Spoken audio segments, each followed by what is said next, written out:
playing MM2 in the freaking Yours night. na yun, Tinyang, yung lockdown. Wait. Event, yours na. Okay. Marty, mabilis ka. Wait. I was born in Saudi Arabia. My parents worked there for over 20 years. Hi.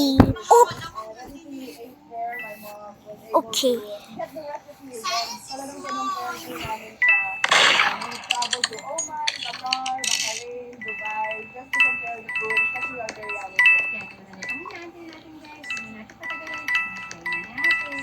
Tawag nilang kahan al-dajjaj or grilled chicken. O diba, ang hirap din kasi, pero grilled chicken lang tayo.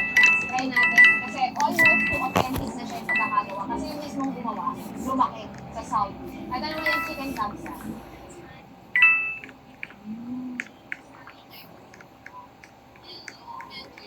Tama.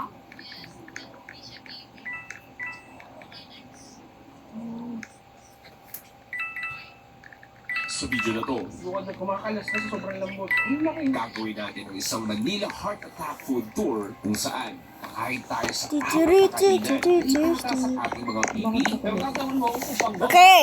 pwede. Papakapalit ang mga bato Pakakita na ako ng mga anghel ngayon. Pero huwag naman sana. mula sa sikat na crispy mukha ng baboy, kalahating Linggang mukha. guli matcha, linggango. Manalo na naman si Ate Bisa sa ano.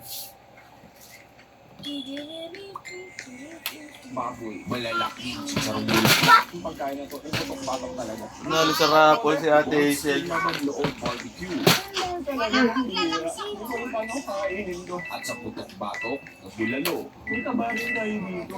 Ihanda ang loser tayo. This is the Manila Heart Attack. Tulong! Pwede ka ba? Putok, bato, dalawang salitang ayaw mo mangyari sa sarili mo. Ba't ano ba yan?